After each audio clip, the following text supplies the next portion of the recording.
दोस्तों, पिछले वीडियो में हमने गुरु नानक जी के जीवन के दो भाग, पहला तलवंडी निवास, दूसरा सुल्तानपुर निवास के बारे में जानकारी प्राप्त की। जिन्होंने वो वीडियो नहीं देखा तो मेरे होशनामा चैनल पे देख सकते हैं, उसका लिंक डिस्क्रिप्शन में दे दिया है। इस वीडियो में हम उनके प्रचार यात्राएं यानी उदासियों के बारे में बात करेंगे और उसमें आते प्रसंगों में छुपे संदेश को समझने की कोशिश करेंगे।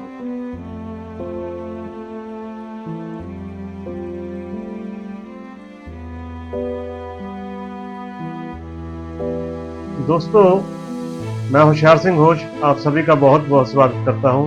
सत श्री अकाल, आदाब, नमस्ते, वाहिगुरु जी का खालसा, वाहिगुरु जी की फतेह। दोस्तों, गुरु जी ने अपने जीवन के पहले 15 साल तलवंडी में बिताए, दूसरे 15 साल सुल्तानपुर में गुजारे और फिर अगले तकरीबन 20 साल प्रचार यात्राओं में गुजारे। इन यात्राओं को उदासियों के नाम से जाना जाता है। गुरु जी ने मुख्य रूप से 4 उदासियां की, जिनमें से एक पहली थी पूर्व की उदासी, दूसरी थी दक्षिण की उदासी, तीसरी उत्तर की उदासी और चौथी दक्षिण अपने पश्चिम की उदासी। मुख्य रूप से देखा जाए तो ये सभी दिशाओं में तीर्थ स्थलों की यात्राएं थी, जिनमें उन्होंने सत्य और एक प्रभु के बारे में संदेश दिया, पाखंड और कर्मकांड छोड़ प्रभु के सिमरन और उच्च आदर्शों के साथ जीवन जीने की चेतना जगाने की कोशिश की। सबको नाम जपो, किरत करो और वंशकों के सिद्धांत पे चलने के लिए प्रेरित किया, जिसका मतलब है कि प्रभु के नाम का जाप करें, मेहनत की कमाई करें और जो भी कमाई हो उससे बांट के खाएं। आज भी जो गुरुद्वारों में लंगर प्रथा है वो बांट के छकने के सिद्धांत पे कायम है। इन उदासियों के दौरान उन्होंने कई लोगों के जीवन को बुराई से अच्छाई की तरफ मोड़ा, कईयों को सत्य से अवगत कराया और मानवतावादी सोच को बढ़ावा दिया। आज हम एक एक करके सभी उदासियों में गुरु जी के साथ चलने की कोशिश करेंगे और समझने की कोशिश करेंगे कि उन्होंने अपने जीवन के इतना समय किस तरह से प्रभु के नाम और सच्चाई को संदेश देने के लिए इस्तेमाल किया।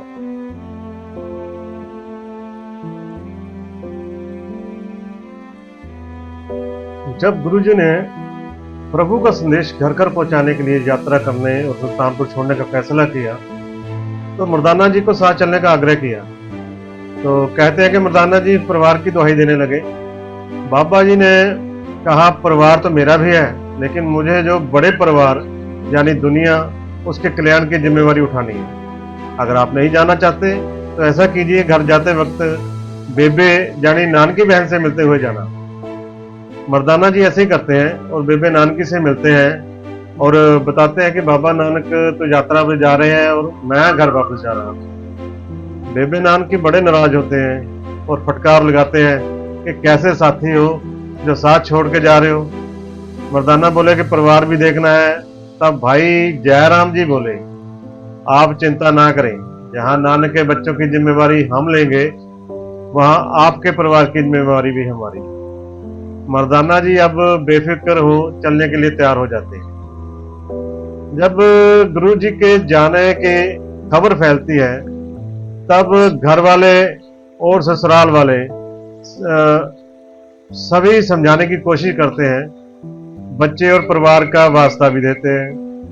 नवाब दौलत खान भी मिलने आता है और गुरु जी को अपना विचार बदलने के लिए आग्रह करता है। गुरु जी सबको समझाते हुए कहते हैं कि प्रभु के हुक्म को टालना उनके लिए संभव नहीं। आखिर सभी सुल्तानपुर वासी उन्हें नम आंखों से अलविदा करते हैं। माना जाता है कि पूर्व की यात्रा आरंभ करने से पहले कुछ समय उन्होंने पंजाब के इलाकों का भ्रमण किया। सुल्तानपुर छोड़कर उन्होंने ब्यास नदी पार की और मर्दाना जी कहने लगे कि भूख लगी है। गुरु जी कहने लगे, थोड़ा सब्र करो। तभी उस जमीन का मालिक वहां आ गया और उसने जलपान का बंदोबस्त कर दिया। गुरु जी प्रसन्न हो गए और कहा कि तेरी जमीन के भाग्य जागेंगे और यहाँ बहुत बड़ा शहर बनेगा। आजकल इस इलाके को गोविंदवाल साहिब के नाम से जाना जाता है। दूनी चंद की साखी। थोड़ा आराम कर उन्होंने यात्रा फिर आरंभ कर दी। चलते हुए वो वहां पहुंचे जहां आजकल श्री अमृतसर साहिब बसा हुआ है। अमृतसर से होते हुए रास्ते में लोगों को प्रभु का संदेश देते हुए वो लाहौर के करीब एक कुएं के पास रात गुजारने के लिए रुक जाते हैं। सुबह जब भजन गायन होता है तो लोगों को पता चलता है कोई महात्मा आए हैं। जहां पर एक अमीर आदमी दूनी चंद रहता था, जिसने अपने घर पर 7 झंडियां लगा रखी थी, जिसका मतलब था कि उसकी जायदाद कम से कम 7 लाख रुपए है। वो अपने पिता का श्राद्ध हर साल की तरह बहुत धूमधाम से कर रहा था। उसने गुरुजी से आग्रह किया कि भोजन ग्रहण करे ताकि मेरे पिताजी की आत्मा को शांति मिले और उनकी भूख मिटे।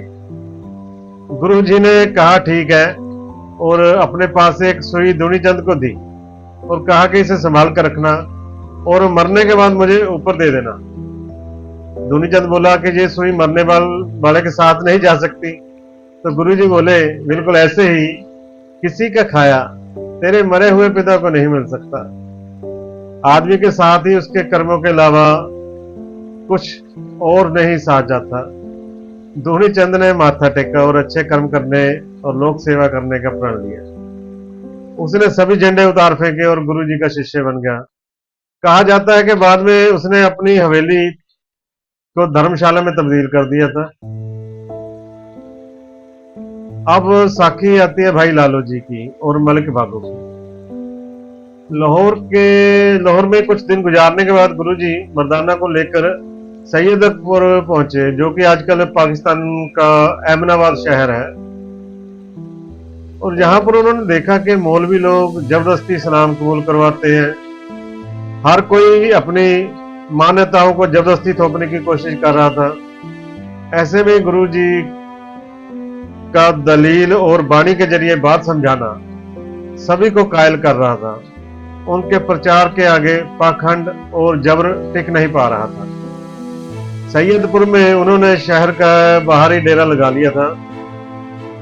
शहर में एक तरखान या बढ़ई रहता था जिसका नाम था लालू।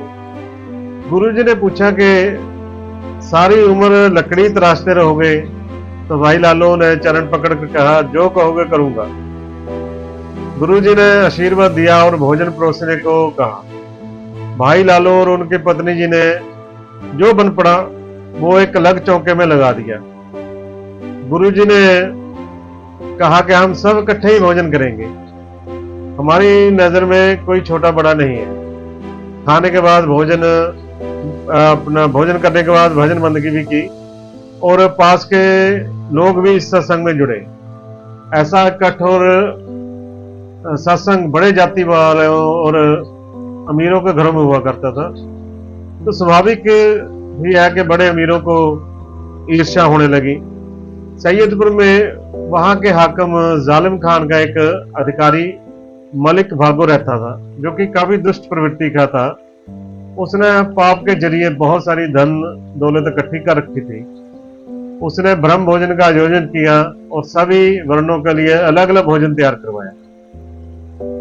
गुरु जी को निमंत्रण भेजा गया। गुरु जी ने जाने से मना कर दिया और कहा मेरा कोई वरण नहीं है। मलिक भागो को पता चला तो बहुत क्रोधित हुआ और बोला कि लालो, शूद्र के घर में रोटी मंजूर है और मगर हमारे पकवान मंजूर नहीं। तो गुरुजी ने लालो की रोटी को एक हाथ में पकड़ा और दूसरे में मलिक भागो की पूड़ियों को लिया और जब दबाया तो मलिक भागो की पूड़ियों से खून टपकने लगा और भाई लालो की रोटियों से दूध। मलिक भागो को समझ आ गया कि कोई महान पुरुष है और चरण पकड़ लिए और आगे से हक हलाल की कमाई करने का वादा किया। सैयदपुर में सिक्खी का केंद्र बना दिया गया और भाई लालो जी मुख्य प्रचारक बन गए।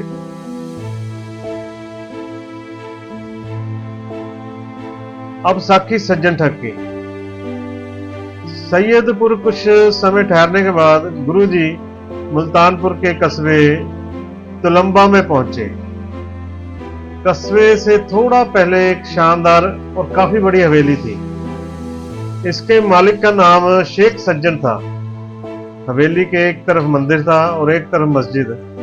हवेली में काफी बढ़िया कमरे बने हुए थे और इस हवेली को धर्मशाला की तरह इस्तेमाल किया जाता था। द्वार पर 2 सेवक तैनात रहते थे।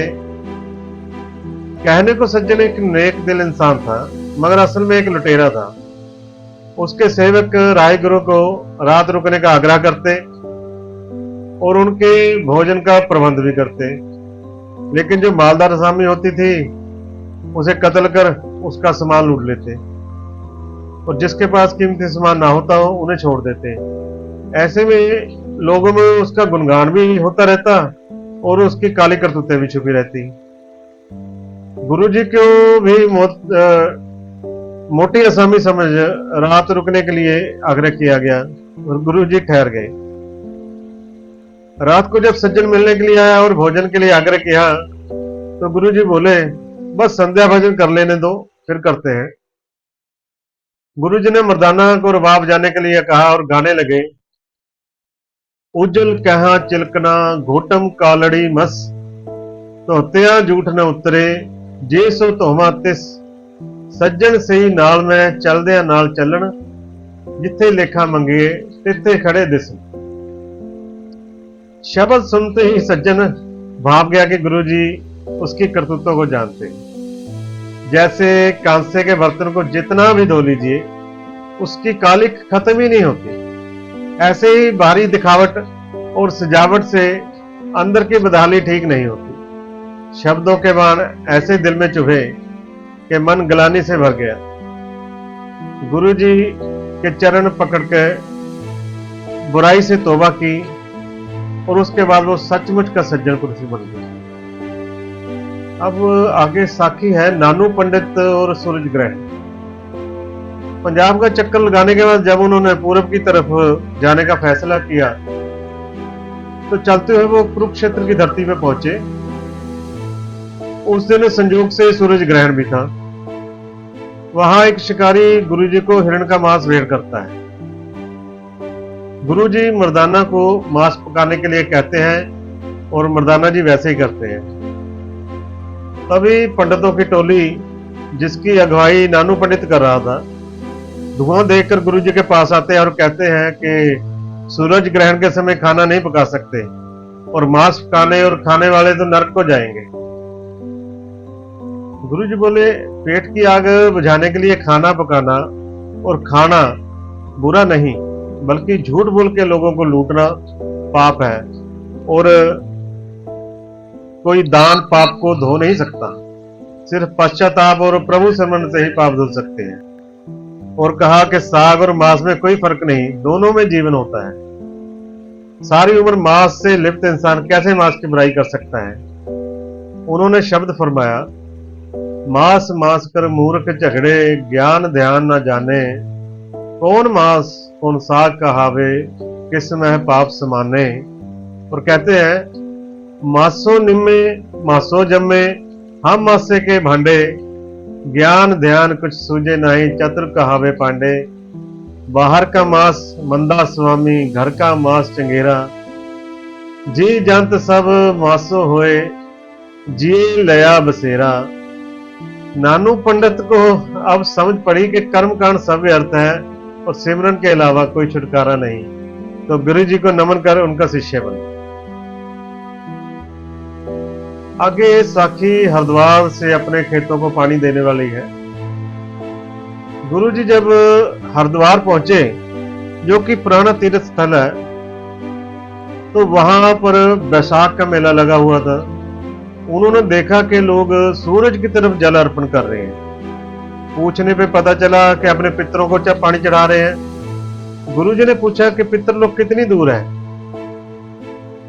तो कहने लगे कि वो तो हजारों करोड़ों मील दूर है, तो सूरज भी उतनी दूर है। तो गुरुजी ने अपने पश्चिम की तरफ पानी चढ़ाना शुरू कर दिया। तब लोग उनसे पूछने लगे कि ऐसा क्यों कर रहे हो? गुरुजी बोले कि पंजाब में अपने खेतों को पानी दे रहा। ये सुन सभी हंसने लगे और कहने लगे, भला इतनी दूर पानी कैसे पहुंचेगा? तब गुरुजी बोले कि जब करोड़ों को दूर पानी पहुंच सकता है तो पंजाब में क्यों नहीं, सैकड़ों मील क्यों नहीं पहुंच सकता। लोग निरुत्तर हो गए। कर्मकांड के ऊपर जो उनका बहुत करारा और प्यारा प्रहार था। गुरुजी ने कहा तीर्थ स्नान का फल भी तभी मिल सकता है अगर मन स्वच्छ होगा, और बिना प्रभु सिमरन ये संभव ही नहीं। आगे एक साखी में पवित्र और भ्रष्ट का निपटारा करते हैं।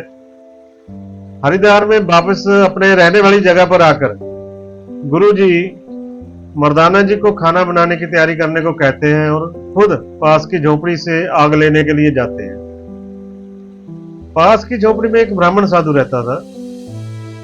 वो साधु अपने चारों तरफ लकीर खींचकर, जिसे वो चौका भी बोलते हैं, खाना बना रहा था। गुरुजी सीधा घुस गए और आग मांगने लगे। साधु क्रोध से कहता है कि तुमने मेरा चौका भ्रष्ट कर दिया। गुरुजी बोले मैंने तो कुछ हुआ भी नहीं। साधु बोले तुम जैसे नीच जाति का साया भी पड़ जाए तो सब कुछ भ्रष्ट हो जाता है। ये सुन गुरुजी मुस्कुराए और बोले असली नीच विचार तो तुम्हारे मन में है जो तुम्हें भ्रष्ट कर रहे हैं। और फरमाया कुबुद डूमनी कुदया कसायन पर निंदा घट चूहड़ी मुट्ठी क्रोध चंडाल कारी कड्डी क्या थी या चारे बैठिया नाल।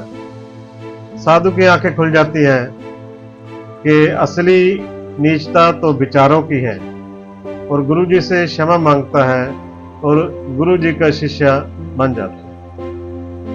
अगली साखी है गोरख मता से नानक मता। हरिद्वार से फिर गुरुजी पीलीभीत होते हुए गोरख मता पहुंचते हैं। ये पीलीभीत से लगभग 20 किलोमीटर की दूरी पर है। उस समय ये योगियों का केंद्र माना जाता था। आम लोगों में ये धारणा थी कि जोगी जिस पर प्रसन्न होकर वर दे दे उसकी 7 कुलें तर जाती है, और जिसको शराब दे दे तो उसकी 7 कुलें डूब जाती है। इस तरह लोग उन्हें खुश रखने के लिए चढ़ावा चढ़ाते थे।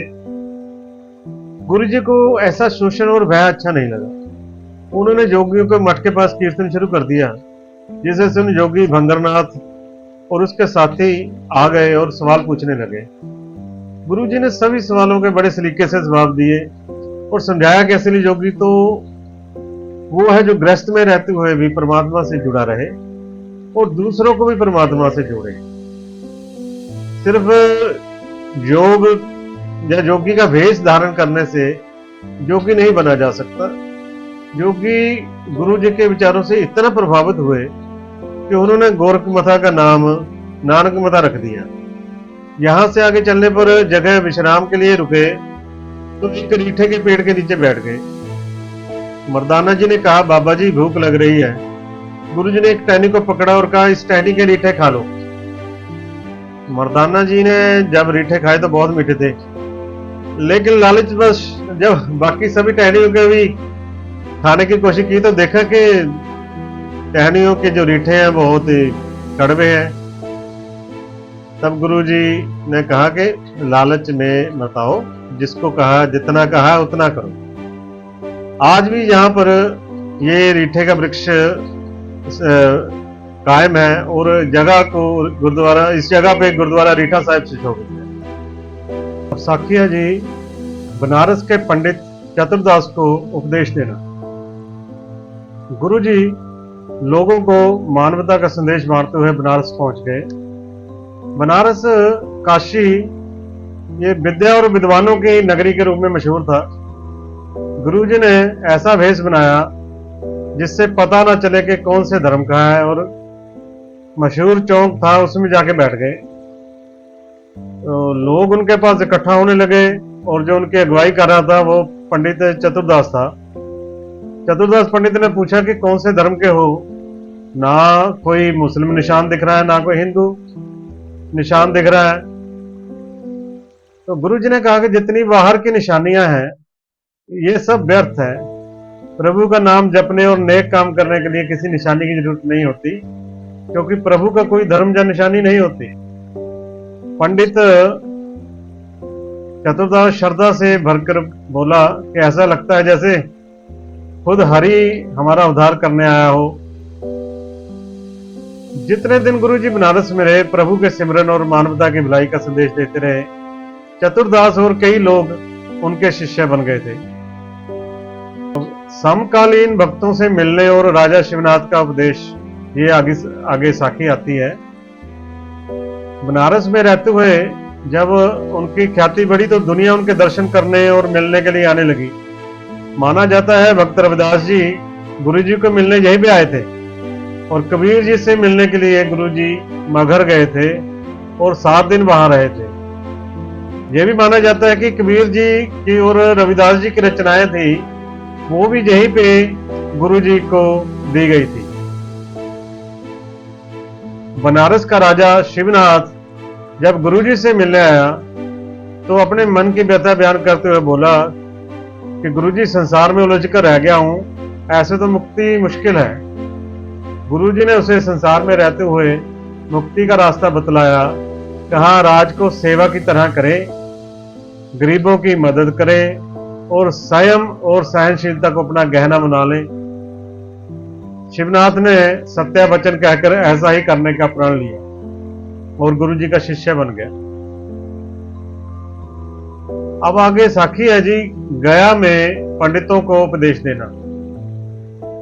गुरुजी ने अब अगला तीर्थ स्थल बोध गया को चुना और बोध गया बौद्ध मत का केंद्र माना जाता था और गौतम बुद्ध के जन्म स्थान के रूप में भी माना जाता है।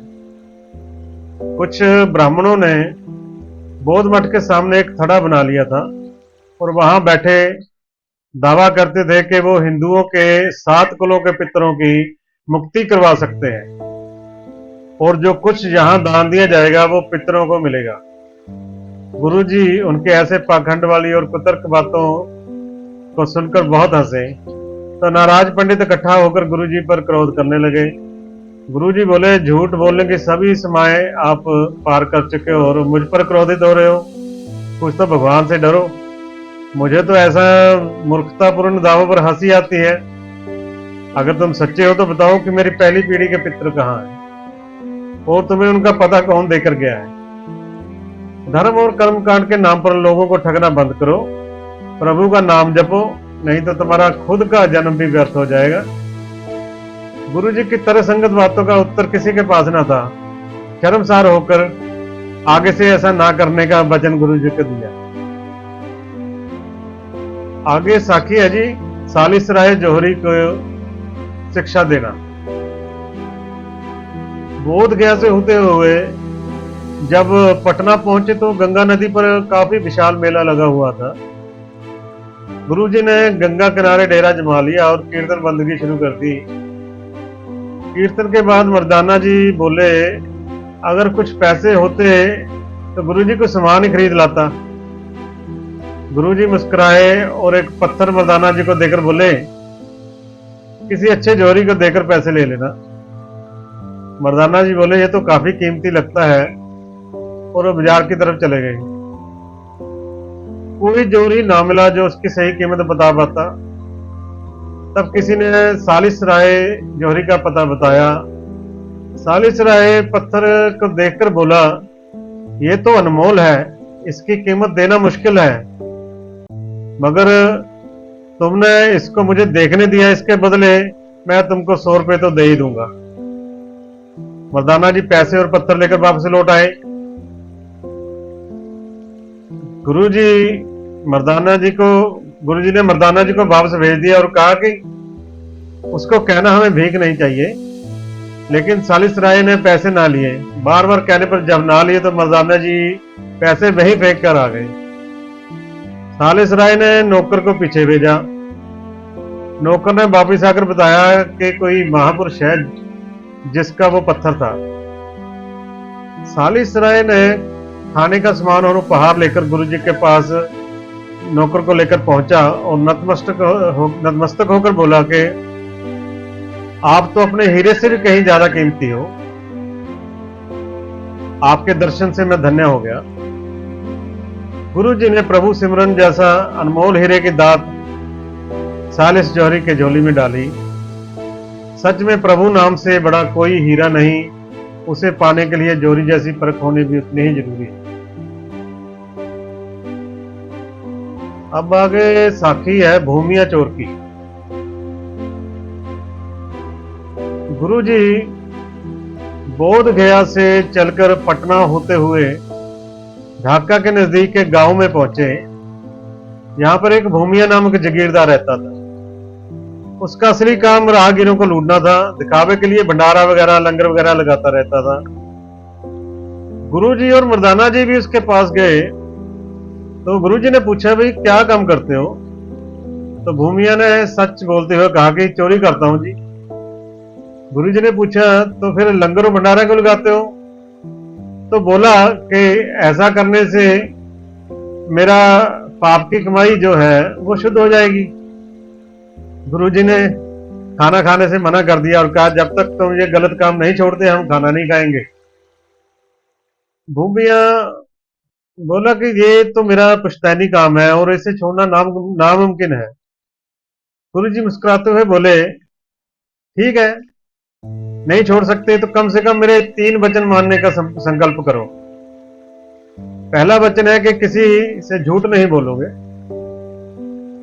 और दूसरा किसी गरीब से ज्यादती नहीं करोगे, और किसी का नमक खाया उसका बुरा नहीं करोगे। तो भूमिया मान गया तो गुरुजी ने भोजन ग्रहण कर लिया।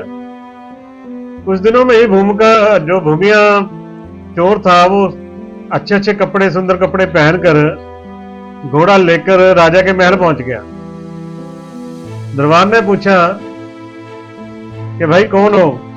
तो भूमिया ने बिल्कुल सच बोला कि मैं चोर हूं जी, चोरी करने आया हूं। दरबार ने सोचा कि यार इतने अच्छे कपड़े पहन रखे हैं, घोड़ा भी है, राजा को कोई खास होगा, वैसे ही मजाक कर रहा है मैं, तो उसको अंदर जाने दे दिया। महल के अंदर सामान इकट्ठा किया और चलने लगा तो सामने प्लेट में कुछ खाने की चीज देखकर मुंह में डाल ली जिसमें नमक था। अब सारा सामान छोड़ महल से बाहर निकल गया। सुबह राजा को पता चला तो चोर ढूंढने की कोशिश करते हुए लोगों को मारना पीटना शुरू किया। तो भूमिया को अच्छा न लगा कि उसकी वजह से किसी गरीब की मार हो। वो खुद ही राजा के पास गया और अपनी गलती कबूल कर ली। राजा क्रोधित तो था लेकिन उसकी ईमानदारी और सच्चाई से प्रभावित हो उसे अपना मंत्री बना लिया। तो भूमिया का चोरी का काम हमेशा के लिए छूट गया। तो ऐसा है कि संत महापुरुषों की बातों को अगर हम गांठ बांध ले और उस पर चलने की कोशिश करें तो हमारा कभी बुरा नहीं होगा और अच्छा होने की पूरी संभावना हमेशा बनी रहेगी। अब दक्षिण की यात्रा शुरू करते हैं। गुरुजी माना जाता है कि यहीं से बंगाल की तरफ से होते हुए जगन्नाथ की तरफ यात्रा के लिए निकल गए थे। तो रास्ते में पहले जो साखी उनकी मशहूर है वो है अच्छे और बुरे लोगों को आशीर्वाद देने की। तो रास्ते में उनकी दक्षिण यात्रा के दौरान एक गांव मिलता है जहां के लोग काफी अभद्र और बदतमीज किस्म के थे और बेलिहाज कुछ भी बोल देना, साधु संतों का वो आदर नहीं करते थे। गुरुजी अभी गांव के बाहर ही बैठे विश्राम कर रहे थे कि लोग डंडे लाठियां लेकर मारने के लिए उनको आ गए कि यहां से निकल जाओ। तो गुरुजी बड़े शांत चित्त होकर बोले कि भले पुरुषों कि हम तो यहाँ रहने के लिए तो आए नहीं है, हम तो थोड़ी देर विश्राम के लिए रुके थे, तो वैसे ही चले ही जाना है। तो उठकर खड़े हो गए और उनको यहाँ सदा बसते रहने का आशीर्वाद देकर आगे निकल गए।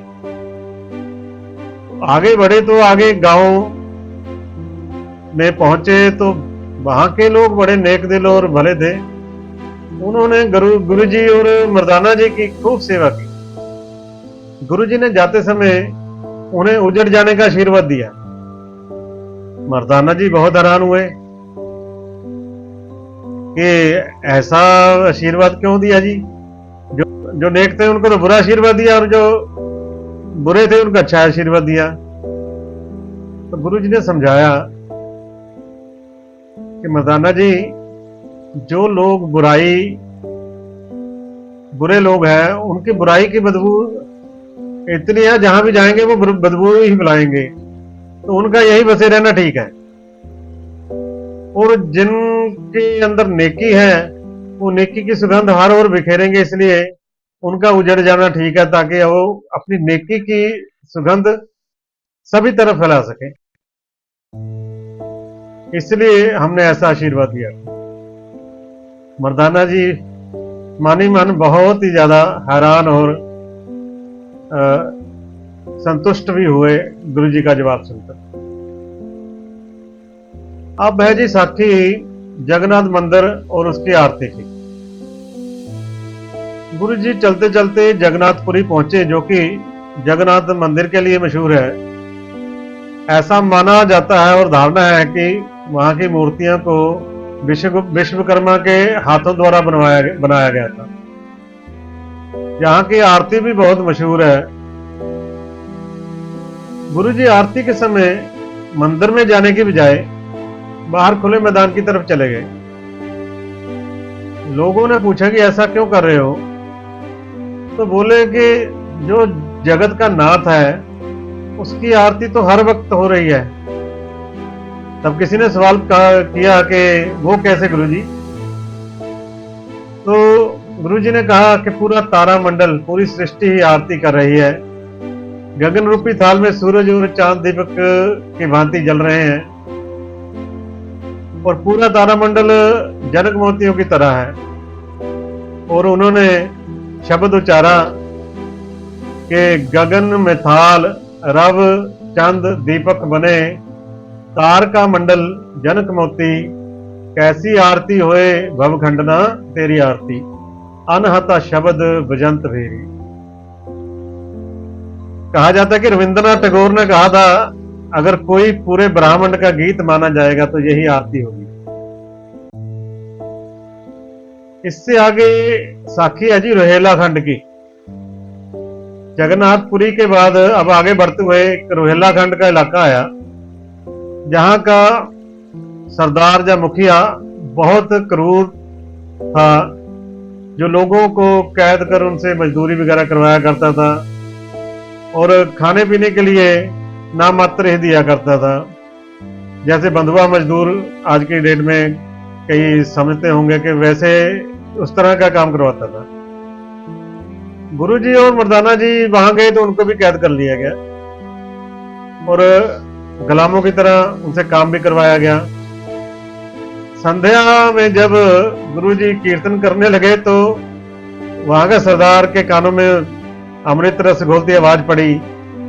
आवाज का पीछा करते करते गुरुजी के पास पहुंच गया और बस देखता ही रह गया।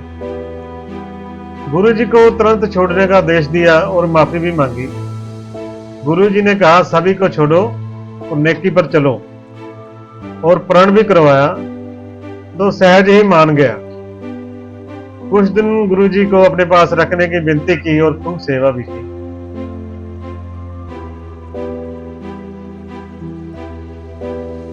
अब आगे साखी है जी कोडा राक्षस की।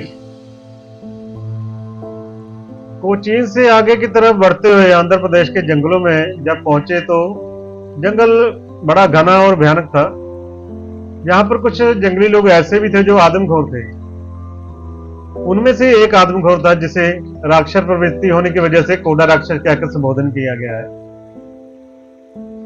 जब थककर गुरुजी विश्राम के लिए एक वृक्ष के नीचे लेट गए तो मर्दाना जी, जो काफी भूखे थे, वो खाने की तलाश में निकल गए, और जो कोडा राक्षस है उसके हाथ लग गए। कोडा ने मर्दाना को बांध लिया और पकाने के लिए लकड़ियां वगैरह इकट्ठा करने लगा। इधर गुरुजी को भी आभास हुआ कि मर्दाना जी नजर नहीं आ रहे हैं, तो उसे वो ढूंढते हुए वहीं पहुंच गए जहां मर्दाना जी बंधे हुए थे, और देखा कि जो कोडा राक्षस है वो बार बार आग जलाने की कोशिश कर रहा है, लेकिन आग जल नहीं रही थी। कोडा ने काफी कोशिश की आग नहीं जली तो हार के थक के जैसे ही उसकी नजर गुरुजी पर पड़ी तो जैसे उसके अंदर से सारी क्रूरता और हैवानियत थी जो जाती रही। गुरुजी ने उसको मानवता का पाठ पढ़ाया और आगे से आदमखोरी लूटपाट छोड़ प्रभु सिमरन करने की ताकीद की। कोर्ट ने मर्दाना जी को खोला और माफी मांगी। गुरुजी और मर्दाना जी ने फलों का सेवन किया और आगे के सफर पर चल पड़े। अब लंका यात्रा बड़ी साखी की बात करते हैं और लंका यात्रा के बारे में बताने से पहले इसकी पृष्ठभूमि जान लेते हैं। सुल्तानपुर में रहते हुए गुरुजी का एक शिष्य था भगीरथ, जो कि गुरुजी के कई काम करता था। बहुत ही लगन वाला और बंदगी वाला व्यक्ति। जब भी बाजार में कुछ मंगवाना होता था तो अक्सर उसे ही भेजा जाता था।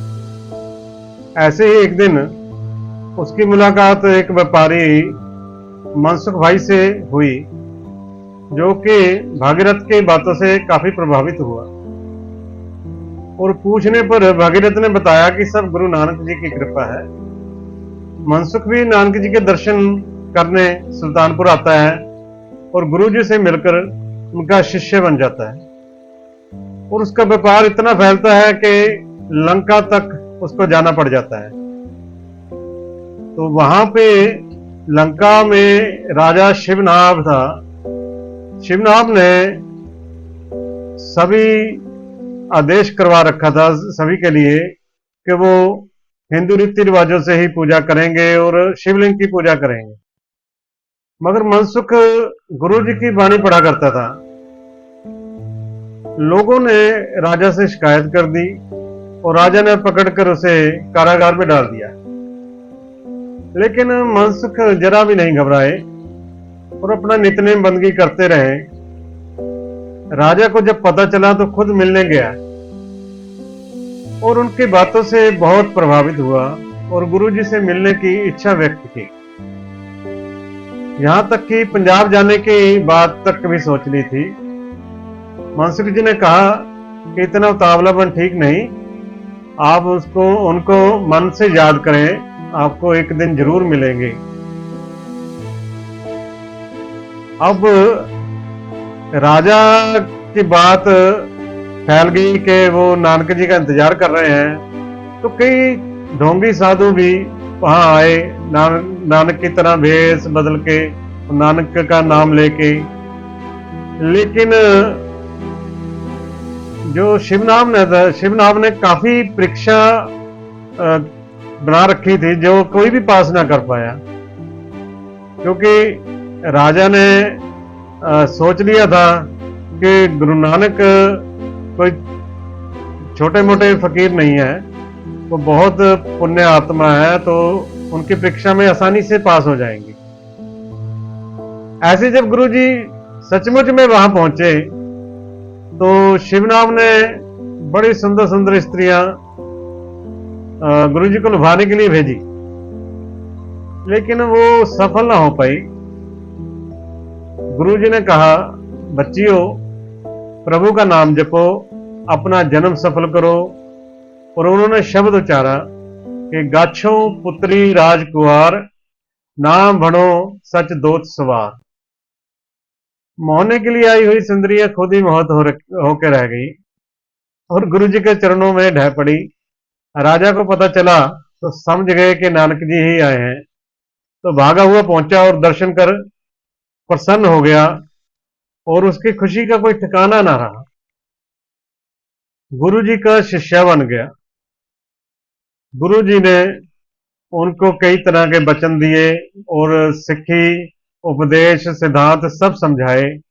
और उसके बाद मर्दाना जी जब कहने लगे कि प्रभु अब तो घर की बात याद बहुत सता रही है, चलते हैं, तब गुरुजी मुस्कुराए और कहा, ठीक है मर्दाना जी, अब वापसी करते हैं। तो उन्होंने फिर वापसी की यात्रा आरंभ कर दी थी।